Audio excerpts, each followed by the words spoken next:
नमस्कार साथियों, आप सभी का स्वागत करता हूं आपके अपने YouTube चैनल पाठ में। जैसा कि आप सभी जानते हैं कि आज हमारा विषय है हिंदी वर्णमाला। तो हिंदी वर्णमाला से संबंधित जितने भी प्रश्न बनते हैं, एग्ज़ाम में पूछे जाते हैं, उससे संबंधित हम उस पर चर्चा करेंगे। और उससे पहले हम ये जानेंगे कि वर्णमाला क्या होती हैं, स्वर क्या होते हैं, व्यंजन क्या होते हैं, उनका उच्चारण स्थान। ठीक है, तो चलिए पहले स्टार्ट करते हैं। हिंदी वर्णमाला। अगर हम हिंदी वर्णमाला की बात करें तो वर्णमाला दो भागों में डिवाइड होती है, स्वर और व्यंजन। आपसे पूछा जाएगा कि वर्णमाला में वर्णों की संख्या कितनी होती है। तो हिंदी में वर्णों की संख्या जो होती है 52 होती है। हिंदी में हिंदी में वर्णों की संख्या कितनी होती है? 52 होती है, जिसमें स्वर होते हैं और व्यंजन होते हैं। स्वरों की संख्या 11 होती है और व्यंजन की संख्या होती है आपकी 41। दोनों को मिलाकर 52 होती है। ठीक, स्वर क्या होते हैं और व्यंजन क्या होते हैं, उस पर हम चर्चा करेंगे। ठीक, तो सबसे पहले हम जानते हैं स्वर। स्वर क्या होते हैं? स्वर वो होते हैं स्वर हाँ, स्वर वो होते हैं जिन वर्णों के उच्चारण बिना किसी अवरोध या बिना किसी दूसरे वर्ण की सहायता से क्या होते हैं, उच्चरित उच्चारण होता है उनका, वो क्या कहलाते हैं? स्वर कहलाते हैं।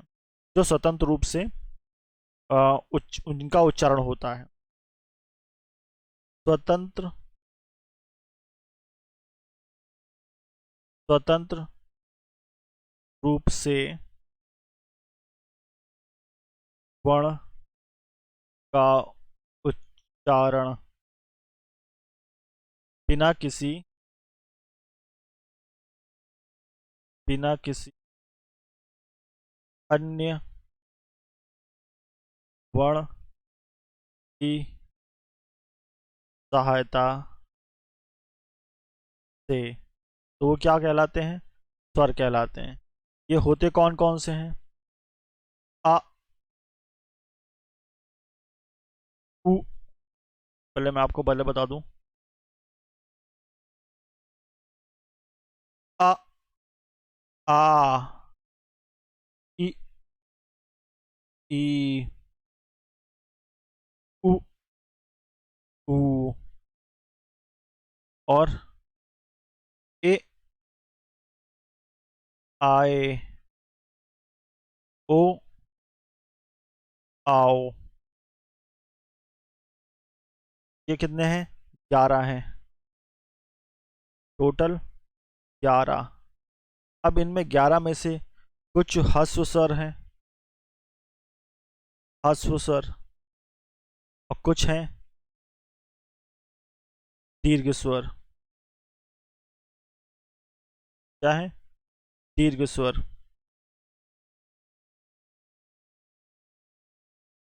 दीर्घ स्वर। अब ह्रस्व स्वर क्या होते हैं?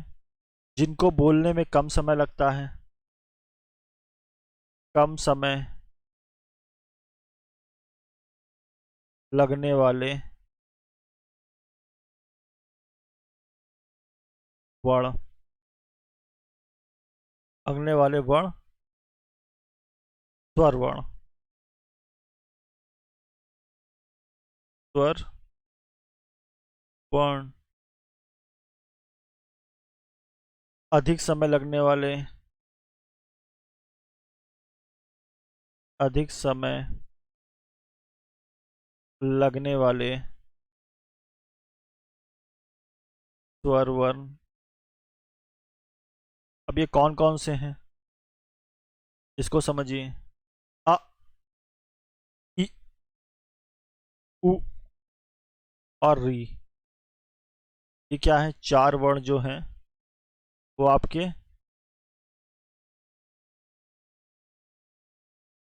यहाँ पे री होगा। 1 2 3 4 5 6 7 8 9 10 11। ठीक है, 4 ह्रस्व स्वर। दीर्घ स्वर क्या होते हैं? आ, ऊ, ए, आए, ओ, आओ। ये शब्द मिलके क्या होते हैं?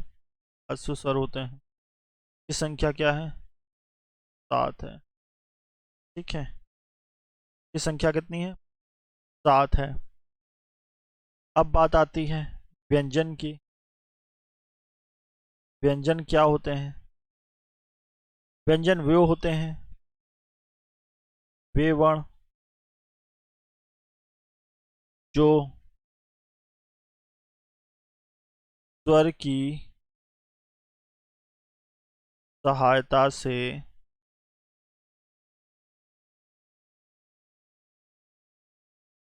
बोले या लिखे जाते हैं।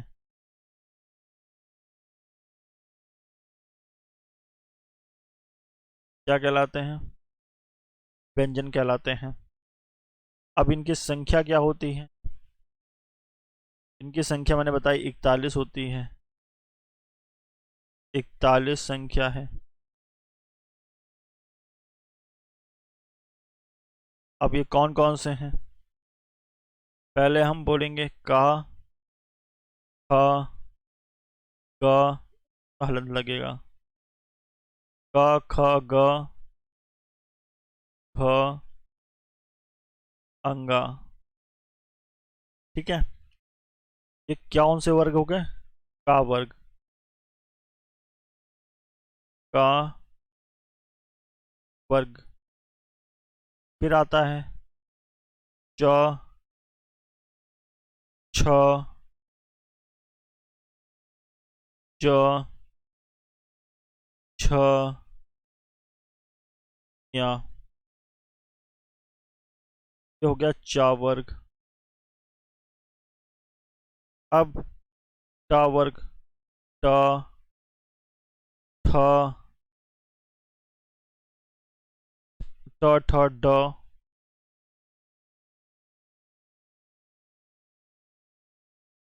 ड, ठ,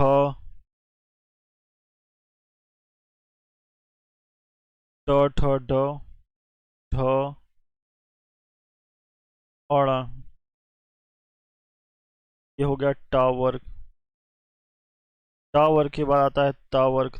त, थ, द, ध और न। ये हो गया ता वर्ग। फिर आता है आपका प, प, भ, फ, म। ये आ गया पा वर्ग। अब य, र, ल, व, श, श, ख, ह और आता है छत्रज्ञ। क्या आता है? छत्रज्ञ। छ, त्र, ज्ञ और एक। ठीक है, ये होते हैं शब्द व्यंजन। अब इनका उच्चारण स्थान होता है। अब इसी में हम आपको उच्चारण स्थान बता देते हैं।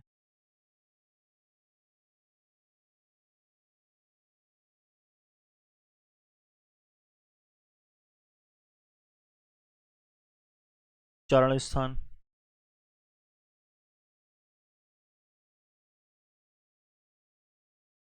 अब उच्चारण स्थान चलिए उसे आगे बताते हैं। उच्चारण स्थान। अब उच्चारण स्थान को समझने के लिए आप एक व्यक्ति सीखिए।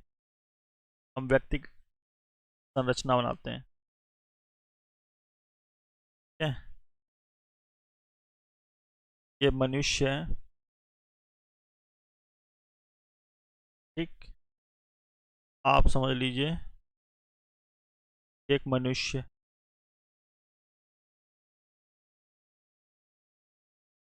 ठीक है, ये आंखें, नाक है, और ये मुंह है, और ये जीभ है,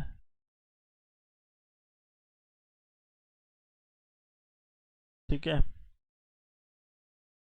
और इससे सट के ठुड्डी, ठीक है।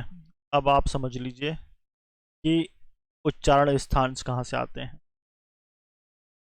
कंठ से, क्या आ गया आपका कंठ, क्या हो गया कंठ। कंठ से आता है का वर्ग, कौन सा वर्ग आएगा, कंठ से का वर्ग आएगा। फिर कंठ से जैसे ही ऊपर बढ़ेंगे क्या आएगा, तालु, तो बोलते हैं तालव्य। अब तालव्य से कौन सा आता है आपका च वर्ग,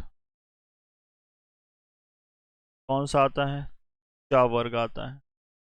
चा के बाद आता है मूर्धा, मतलब तुम्हारी जीभ का ही एक हिस्सा होता है जो ऊपर लगाता है, ऊपर की ओर, जीभ का ही, उसको बोलते हैं मूर्धा। तो मूर्धा से आता है आपका क, च और टा वर्ग। टा वर्ग के जितने भी होते हैं वो मूर्धा से आते हैं। फिर आता है आपका ओष्ठ, क्या आता है, ओष्ठ आता है। तो ओष्ठ से आते हैं पा वर्ग, ओष्ठ से आएगा आपका प वर्ग। और ओष्ठ से आने से पहले आपका आता है दंत, दांत, तो वो आते हैं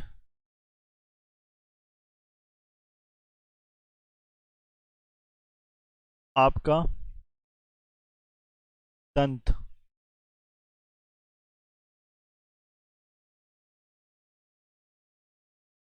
दंत से आते हैं आपका ता वर्ग, ता वर्ग, ठीक।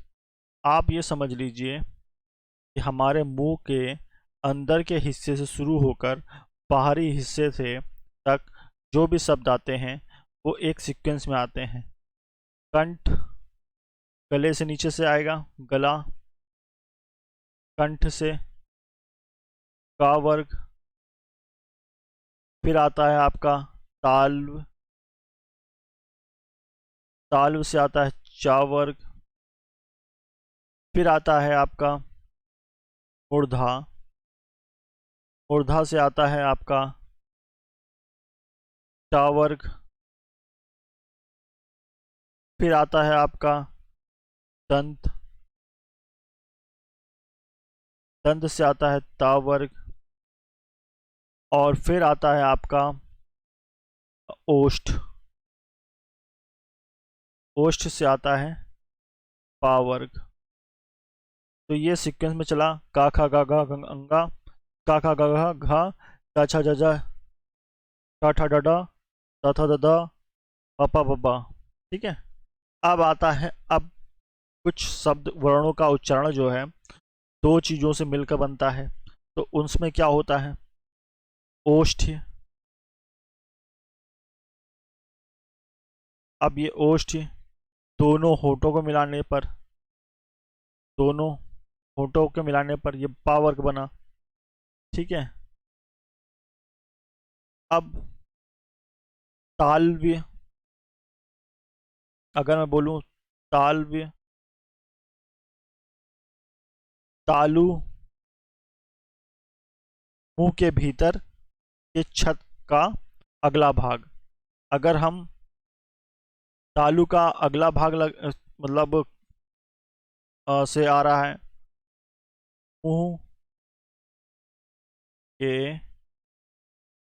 अंदर के बाह्य भाग से, बाह्य भाग मतलब अर्थात अगला भाग, अगला भाग से क्या आता है?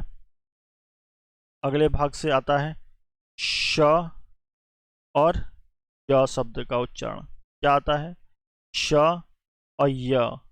श य शब्द का उच्चारण जो है वो तालु से होगा, लेकिन तालु के मुंह के अंदर के बाह्य भाग से। बाह्य मतलब अगला भाग से। अब यहीं पर एक ताल भी होता है, इसमें क्या होता है, अंदर से नहीं, मतलब अंदर से बात होती है, ठीक है, ताल भी हो गया।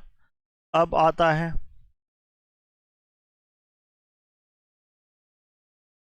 एक क्वेश्चन पूछेगा, वत्सर्य। वत्सर्य शब्द कौन से हैं? तो वत्सर्य शब्द हैं य, सॉरी, स, र, त। ये क्या है? वत्सर्य शब्द हैं जो कि दंत प्लस मसूड़ा से मिलते हैं, ठीक है। अब दंतोष्ठ्य से बनते हैं। दंतोष्ठ्य, दांत, ऊपर के दांत प्लस निचला ओठ। निचला ओठ से शब्द, कौन सा शब्द बना? वो बना ख, ठीक है, नहीं व, ये बना व।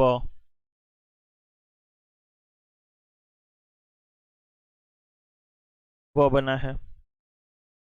अब बात आती है मूर्धन्य। मूर्धन्य से मूर्धा और भीतर की छत का अगला भाग। भीतर की छत का अगला भाग से बनता है ख। ख, इसको हम इस तरह लिखते हैं, ख, ठीक है। अगला प्रश्न, उच्छिप्त। उच्छिप्त, जिनका उच्चारण जो है वो जीभ के ऊपर उठकर झटके के साथ नीचे आए, तो ड, थ, ठीक है, उच्छिप्त व्यंजन होते हैं। अब एक आता है स्वर यंत्रीय। स्वर यंत्रीय। स्वर यंत्रीय कौन से होते हैं? हा। क्या होता है? हा होता है, ठीक है। अगर हम बात करें संयुक्त व्यंजन कौन से होते हैं? संयुक्त व्यंजनों की संख्या कौन कौन सी है? व्यंजनों की संख्या वो है 4। कौन कौन से? छ, त्र,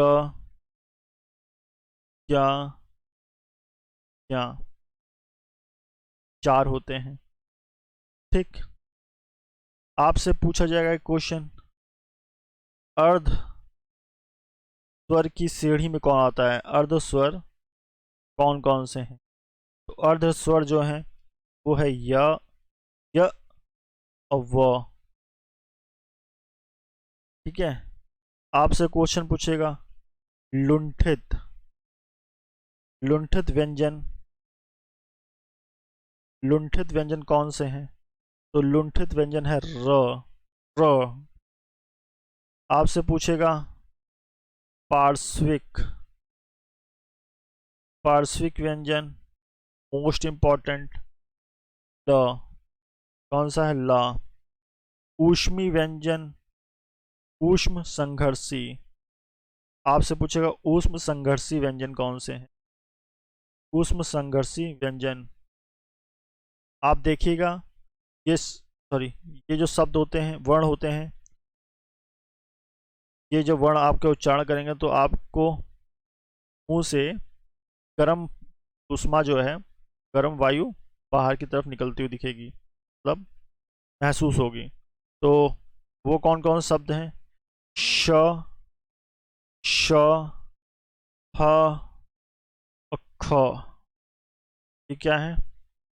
ऊष्म संघर्षी व्यंजन है। उच्छिष्ट बता दिया है मैंने आपको। अब अगर हम बात करें घोष और सघोष की बात, तो अघोष कौन होते हैं और सघोष कौन होते हैं?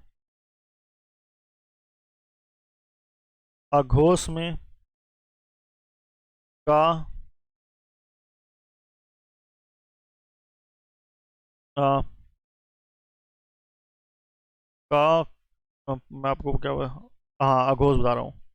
तो अघोष जो है क और खा, ये लॉबी पूरी जो है वो आ जाएगा। ऐसे बताते हूँ मैं।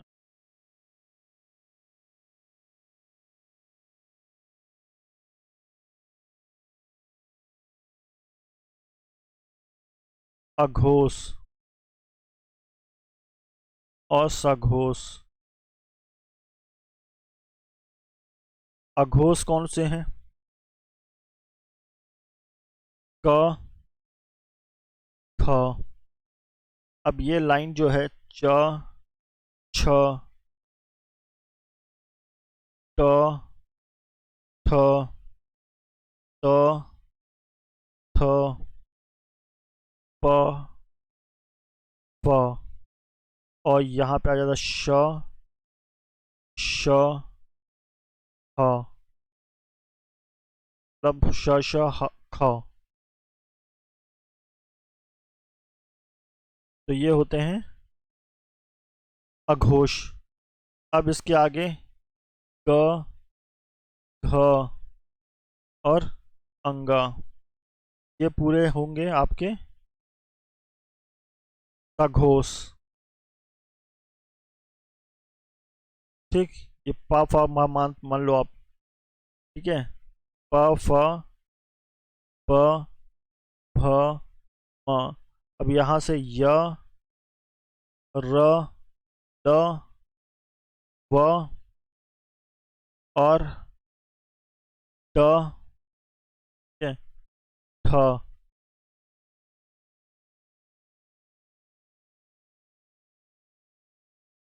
ठ और हा। अब इसमें आपको मैं बता दूं, ये होते हैं अल्प प्राण।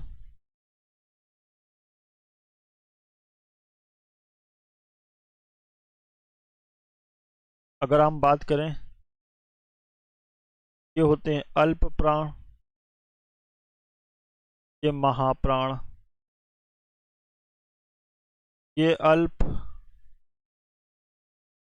महा, फिर अल्प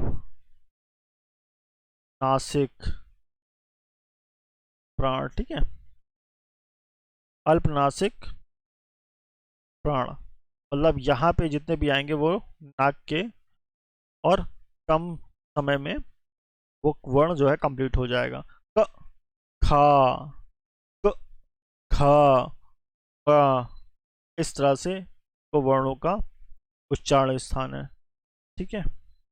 अगर आपसे क्वेश्चन पूछेगा एक, नासिक व्यंजन कौन कौन से होते हैं, आपको पूछेगा नास व्यंजन। अगर आपसे नासकी व्यंजन पूछ ले, अंगा, ञ, ण, न, अम्मा। ठीक है। ये हो गए आपके नासकी व्यंजन। ठीक। और इससे संबंधित क्या है, अगर हम बात करें और कुछ, तो एक बनता है, आपको मैंने यहाँ पे आ, हाँ, एक यहाँ पे ध्यान दीजिएगा, 11 ल व। ये क्या है, क्वेश्चन पूछता है, काफी बार पूछ चुका है। अंतस्य व्यंजन है। कौन से व्यंजन है? अंतः व्यंजन। अंतस्थ व्यंजन, अंतस्थ व्यंजन कौन से हैं? य, र, ल, व। अगर आपको हमारा किया गया प्रयास अच्छा लगा हो तो चैनल को लाइक करें, सब्सक्राइब करें और अपने दोस्तों के साथ शेयर जरूर करें। धन्यवाद।